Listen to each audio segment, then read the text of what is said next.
नमस्कार, good morning और मैं हूं आपके साथ मनीषा पाटीदार। बुलेटिन की शुरुआत करेंगे मध्य प्रदेश की खबरों के साथ और इस वक्त की बड़ी और अहम जानकारी हम आपको बता रहे हैं, दिल्ली से सामने आ रही है। इस वक्त की बड़ी और अहम जानकारी, कांग्रेस ने किया स्क्रीनिंग कमेटी का गठन। ये बड़ी और अहम जानकारी हम आपको बता रहे हैं। एमपी के लिए घोषित की गई स्क्रीनिंग कमेटी, मध्य प्रदेश के लिए भी अब स्क्रीनिंग कमेटी की घोषणा कर दी गई है।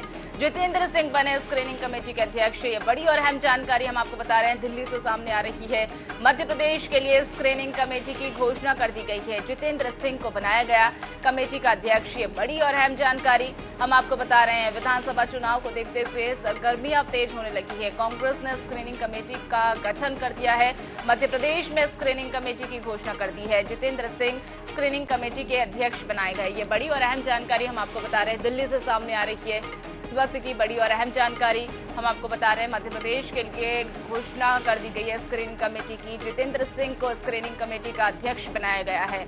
ये दिल्ली से बड़ी और अहम जानकारी हम आपको बता रहे हैं। लगातार विधानसभा चुनाव को देखते हुए पार्टियां जो है तैयारियों में जुटी हुई है। लगातार टीम का गठन किया जा रहा है और इसी बीच स्क्रीनिंग टीम का भी गठन किया गया है।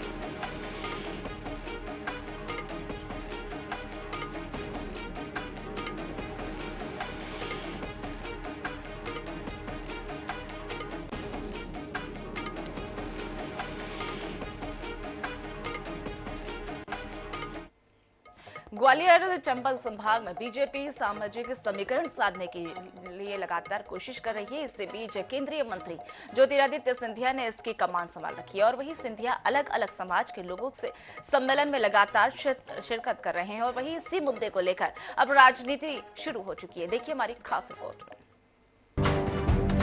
केंद्रीय मंत्री ज्योतिरादित्य सिंधिया सोशल इंजीनियरिंग के तहत अभी तक पंजाबी, गुर्जर, खटीक, वाल्मीकि, बघेल, सिंधी समाज, जैन समाज और वैश्य समाज के सम्मेलनों में शामिल हो चुके हैं। हर सम्मेलन में सिंधिया का एक ही सूत्र वाक्य होता है कि उनके और उस समाज के पारिवारिक रिश्ते हैं। इधर कांग्रेस का कहना है कि सिंधिया को समाज की याद पहले क्यों नहीं आई।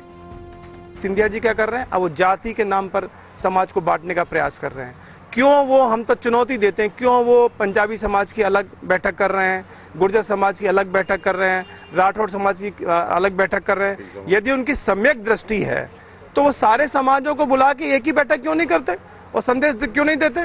तो आप देख सकते हैं ये बांटने वाले लोग हैं, जोड़ने वाले लोग नहीं है।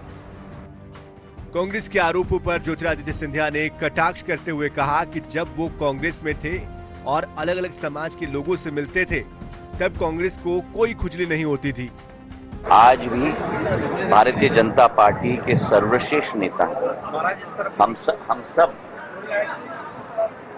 उनको मान, सम्मान और एक श्रद्धापूर्ण दृष्टिकोण से देखते हैं। जो लोग ने समाज को नष्ट किया हो, जो लोगों ने समाजों के बीच में लड़ाई कराया हो, जो लोगों ने समाज में नरसंहार किया हो, वो आज समाज एकता का पाठ पढ़ा रहे हैं। बहरहाल विधानसभा चुनाव 2023 से पहले ग्वालियर चंबल संभाग की राजनीति में भाजपा और सिंधिया की सोशल इंजीनियरिंग चर्चा का विषय बनी हुई है। अब ये देखना दिलचस्प होगा कि सामाजिक समीकरण साधने की कवायद भाजपा के लिए कितनी फलदायी साबित होती है।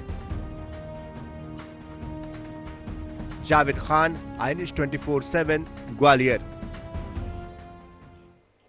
चुनावी साल में मोदी शाह के भरोसेमंद सलाहकार और नरेंद्र सिंह तोमर की सक्रियता से बीजेपी का चुनावी गणित जो है अब बदल रहा है। चुनाव जो है लगातार तोमर की पार्टी के नेताओं और व्यक्तिगत मुलाकात उनके द्वारा की जा रही है। कार्यकर्ताओं से उनका संवाद चल रहा है और अब सवाल ये है कि क्या तोमर का चुनावी प्रबंधन बीजेपी के लिए फिर से सत्ता तक पहुंच पाएगा। देखिए हमारी खास रिपोर्ट।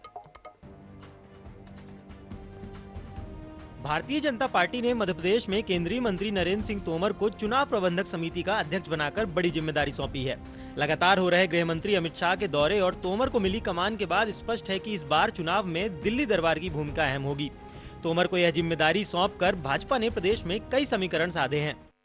नरेंद्र सिंह तोमर के सीएम शिवराज सिंह के साथ बेहतर संबंध, ग्वालियर चंबल संभाग में भी तोमर की अच्छी पकड़, तोमर का प्रदेश में सभी नेताओं के साथ बेहतर तालमेल, संगठन चलाने का नरेंद्र सिंह तोमर का लंबा अनुभव। 2 बार एमपी प्रदेश बीजेपी के अध्यक्ष रहे हैं तोमर। 2008 और 2013 में रहे हैं भाजपा के प्रदेश अध्यक्ष। मोदी शाह की व्यक्तिगत पसंद है तोमर। केंद्र सरकार में लगातार अहम जिम्मेदारी निभा रहे हैं। कई राज्यों में चुनावी प्रभारी की भूमिका निभा चुके हैं तोमर। प्रदेश और राष्ट्रीय स्तर पर संगठन के बड़े पदों पर रहे हैं तोमर। पार्टी के क्षेत्रीय नेताओं से भी है तोमर के अच्छे संबंध। जब से नरेंद्र सिंह तोमर ने चुनाव प्रबंधक समिति की कमान संभाली है, पार्टी में नई ऊर्जा का संचार देखने को मिल रहा है। तोमर लगातार पार्टी नेताओं से व्यक्तिगत मुलाकात भी कर रहे हैं। तोमर लगातार कार्यकर्ताओं से संवाद भी कर रहे हैं। चुनावी वक्त में तोमर बीजेपी के लिए संकट मोचक जैसी भूमिका में है। वहीं कांग्रेस तोमर को मिली जिम्मेदारी पर तंज कस रही है। अभी चुनाव अभियान समिति के संयोजक माननीय नरेंद्र सिंह जी तोमर हैं। वो पहले भी प्रदेश के अध्यक्ष रहे हैं। प्रदेश के कोने कोने में कार्यकर्ता से सीधा उनका संवाद रहता है। अपनी बात को कैसे कन्वे करना, उनकी बात को कैसे समझना बखूबी समझते हैं। और इन सब चीज़ों का लाभ हमें मोदी जी की योजनाएं, शिवराज जी की योजनाएं, हमारे नेताओं का परिश्रम और उनका प्रबंधन, उस पर मिलना तो है ही, निश्चित है। देखिए, भारतीय जनता पार्टी में जो घर बैठी बुआएं हैं उनको ढूंढने का लंबे समय से काम करने की कोशिश हो रही है, लेकिन कोई कर नहीं पा रहा था। तो नरेंद्र जी को ये काम सौंप दिया है। लेकिन जिनमें एनर्जी नहीं बची और जिनकी उपेक्षा हुई है 17-18 साल तक, अब वो आखिरी 3 महीने में क्या करेंगे?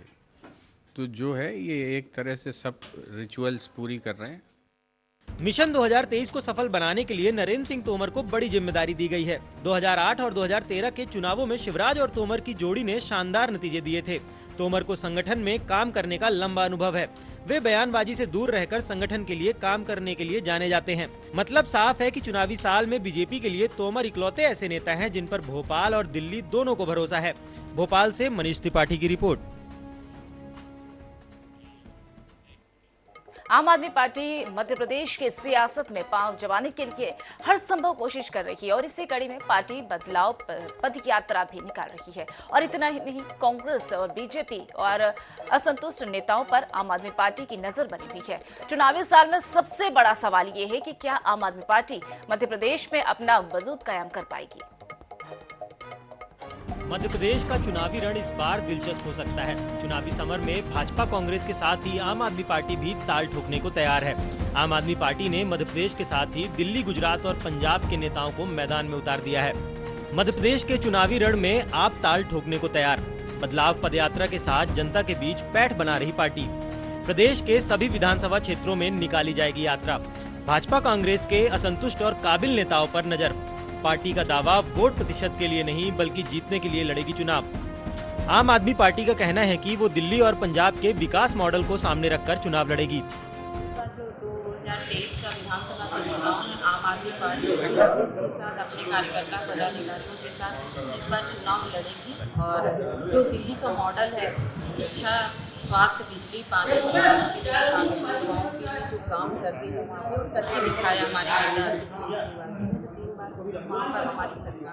आम आदमी पार्टी से इतर कांग्रेस का कहना है कि प्रदेश की जनता कांग्रेस सरकार बनाने का मन बना चुकी है। ऐसे में भाजपा और उसकी किसी टीम से कोई फर्क नहीं पड़ेगा। वहीं बीजेपी ने तंज कसते हुए कहा कि भ्रष्टाचार के खिलाफ आवाज बुलंद करने वाली पार्टी खुद उसके दलदल में है। ऐसे में वो क्या प्रदेश में बदलाव की बात करेगी। आम आदमी पार्टी मध्य प्रदेश में इम्पोर्टेड नेताओं के बल पर अपना भविष्य तलाशना चाह रही है। वह दिखाता है कि उनके पास न कार्यकर्ता है न काडर है। वह सिर्फ और सिर्फ भाजपा और कांग्रेस के नाराज नेताओं के ऊपर आश्रित है। दूसरी सबसे महत्वपूर्ण चीज, वैचारिक रूप से मत भिन्नता होने के बावजूद भी जिस प्रकार से राष्ट्रीय स्तर पर उनका कांग्रेस पार्टी के साथ लगातार गठबंधन का प्रयास है, वह भी जनता देख रही है। और मध्य प्रदेश में उनके अंतर्द्वंद को भी जनता देख रही है। तो जिस राजनीतिक दल की वैचारिक स्थिति स्पष्ट नहीं है, उसके ऊपर मध्य प्रदेश की जनता कभी विश्वास नहीं करने वाली है। जहां तक जो है इस बार की जो परिस्थिति ये है कि भारतीय जनता पार्टी के बी टीम के रूप में आम आदमी पार्टी काम करेगी। वो जो असंतुष्ट लोग हैं उनको जो है, जो भाजपा से कांग्रेस से जो असंतुष्ट रहेंगे उनके पास तो कोई स्ट्रक्चर है नहीं पूरे मध्य प्रदेश के अंदर। असंतुष्ट लोगों को जो टिकट अभी आज तक उनका कोई व्यू ही नहीं है, तो वो केवल वोट कटुआ रूप में हो पाएगी। जहां तक जो है कोई आधार नहीं, कोई जनाधार। मध्य प्रदेश का चुनाव अब तक कांग्रेस बीजेपी के बीच ही होता रहा है। अब आम आदमी पार्टी के आने से कांग्रेस भाजपा के चुनावी समीकरण पर असर तो पड़ेगा, लेकिन सवाल ये है कि क्या आम आदमी पार्टी प्रदेश में अपना वजूद स्थापित कर पाएगी। भोपाल से मनीष त्रिपाठी की रिपोर्ट। बीजेपी के राष्ट्रीय महासचिव कैलाश विजयवर्गीय बीना विधानसभा में बीजेपी कार्यकर्ता सम्मेलन में शामिल हुए और कार्यकर्ताओं से संवाद करते हुए उन्होंने केंद्र और मध्य प्रदेश शासन की योजनाओं की जानकारी ली।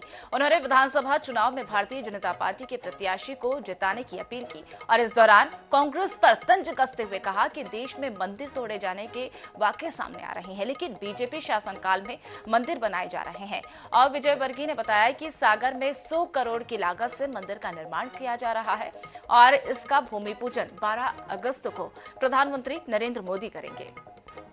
आज ऐतिहासिक सम्मेलन हुआ है, बड़ी संख्या में विधानसभा क्षेत्र के कार्यकर्ता आज के इस कार्यक्रम में उपस्थित रहे। एक विशाल आयोजन आज हुआ है और इस आयोजन से हम लोग संदेश दे रहे हैं कि 2023 का जो विधानसभा चुनाव है हम सभी कार्यकर्ताओं और विकास के नाम पर लड़ेंगे।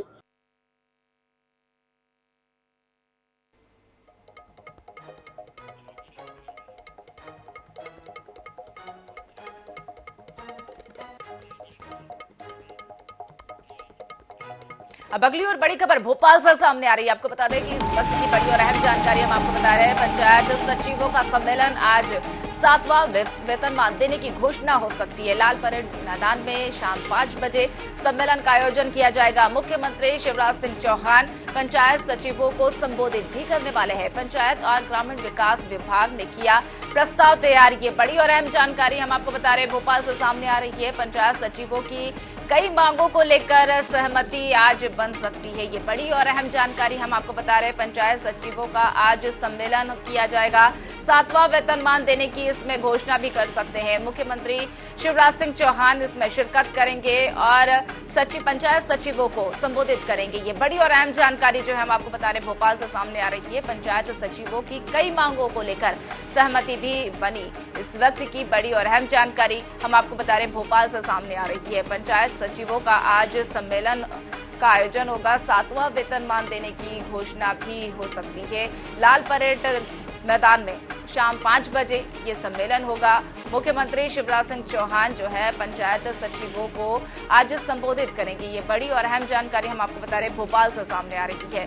पंचायत सचिवों को लेकर उनकी कई मांगों को लेकर सहमति बनी और वही पंचायत सचिवों का आज सम्मेलन का आयोजन किया जाएगा। 7वां वेतनमान देने की घोषणा भी हो सकती है और कई इसमें अन्य घोषणाएं हो सकती है और अपनी मांगों को लेकर भी पंचायत सचिव जो है प्रस्ताव रखेंगे। मुख्यमंत्री शिवराज सिंह चौहान पंचायत सचिवों को आज संबोधित करने वाले हैं।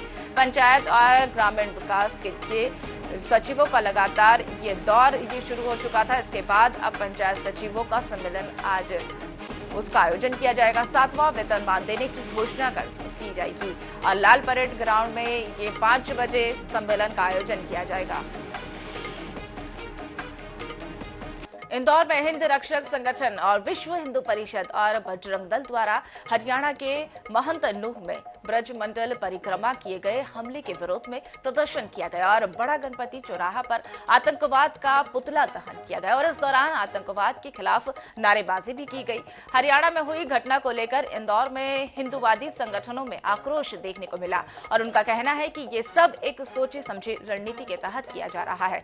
मामले में एकलव्य गौड़ और प्रमुख हिंदू रक्षक से बातचीत करने के लिए हमारे संवाददाता ने वहां पे बातचीत की और इसमें क्या कुछ अहम रहा, आइए हम आपको सुनाते हैं। के नूह में हुई घटना के बाद में इंदौर में भी हिंदू संगठनों ने मोर्चा संभाल लिया है। यहाँ पे आज पुतला जलाया गया और भरी बारिश में सैकड़ों की तादाद में यहाँ पे कार्यकर्ता मौजूद हुए। एकलव्य जी, आपने आज इस आयोजन का आपने यहाँ पे नेतृत्व किया और 2 दिन पहले आप बड़ी तादाद में महाकाल भी सैकड़ों की तादाद में युवकों को लेके गए थे, क्या मैसेज देना चाहते हैं? देखिए, देश में लगातार हिंदू आस्थाओं पर, हिंदू तीज त्योहारों पर, धार्मिक यात्राओं पर लगातार हमले हो रहे हैं। भक्तों के साथ अभद्रता हो रही है, लगातार हम देखने में आ रहा है सोशल मीडिया के माध्यम से। आपने देखा होगा कि कुछ दिनों पहले मतलब पिछले सोमवार को भी महाकाल के भक्तों पे थूका गया था। उसके बाद परसों की एक घटना हुई, हरियाणा के नूह में घटना हुई और हम लगातार सुनते आ रहे हैं कि जब भी रामनवमी की शोभा यात्राएं होती हैं, कोई भी धार्मिक यात्राएं होती हैं, राम मंदिर निर्माण संग्रहण, राशि संग्रहण के लिए जब यात्राएं निकलती हैं, उन पे पथराव होते हैं। तो ये एक योजनाबद्ध तरीके से पूरे देश में षड्यंत्र चल रहा है कि किस प्रकार से हिंदू समाज को भयाक्रांत किया जा सके। पर ये सब कुचक्र अब आम जनता भी समझने लगी है। हिंदू संगठन तो पहले से ही इनका विरोध करते रहे हैं और कल की घटना, परसों की घटना के विरोध में आज बजरंग दल द्वारा प्रदर्शन किया गया था। वहां जो हरियाणा के नूह में एक पांडवकालीन अति प्राचीन मंदिर है, नल्हड़ महादेव मंदिर, प्रतिवर्ष वो यात्रा निकलती है, ब्रजमंडल धार्मिक यात्रा उस यात्रा का नाम होता है, बजरंग दल वाला द्वारा वो निकाली जाती है। राजस्थान में भी इस प्रकार की घटनाएं हुई। सरेआम एक परिवार का गला रेत दिया गया, 4-5 लोगों को मार दिया गया। आज तक हमलावरों का पता नहीं, क्या एक्शन हुई कुछ नहीं पता। तो जहां बीजेपी नहीं है वहां की क्या स्थिति है और जहां बीजेपी सरकारें हैं वहां की क्या स्थिति है, इसको जरा ईमानदारी से इसका कंपैरिजन करना चाहिए। तो यह है एकलव्य लक्ष्मण सिंह गौड़, अपने पिता की तरह हिंदूवादी नेता पर एक बड़ा जायज सवाल यहाँ पे उठाया कि हर मुसलमान खराब नहीं होता, पर वो जो अच्छे मुसलमान है, जब इस तरह की घटनाएं होती तो वो आगे क्यों नहीं आते। कैमरा पर्सन राहुल शर्मा के साथ महेश मिश्रा, NH 24/7 इंदौर।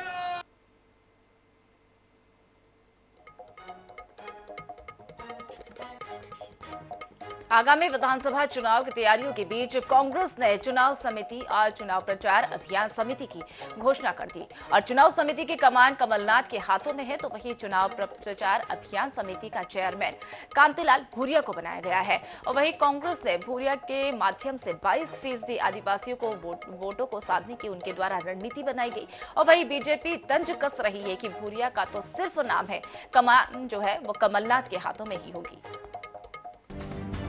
मध्य प्रदेश के चुनावों की बिसात के बीच में कांग्रेस काफी आगे चल रही है। टिकट वितरण के लिए पार्टी ने चुनाव समिति और चुनावों में प्रचार के लिए चुनाव प्रचार अभियान समिति की घोषणा कर दी है।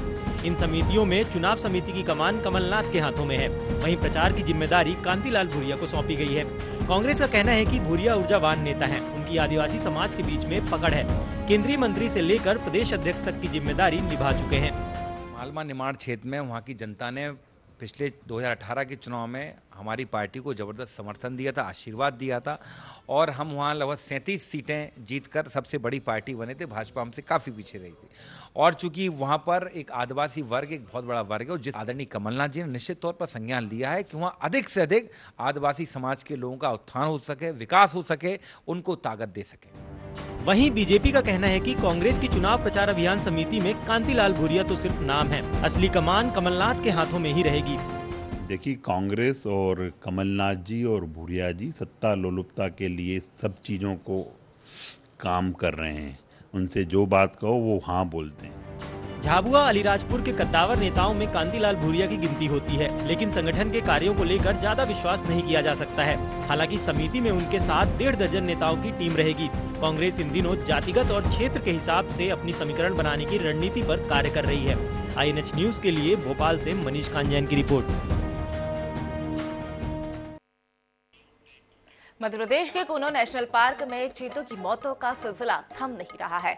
कूनो में मादा चीता धात्री की मौत हो गई और वही प्रधान मुख्य जो है वन संरक्षक के मुताबिक धात्री का सुबह मृत पाई गई है और वहां 26 मार्च से अब तक 9 चीतों की मौत हो चुकी है और इसमें 3 शावक भी शामिल हैं, जिनका नाम और जन्म जो है वो कूनो में हुआ था। और वही धात्री की मौत के बाद अब कूनो में अब जो है 15 चीते ही बचे हुए हैं।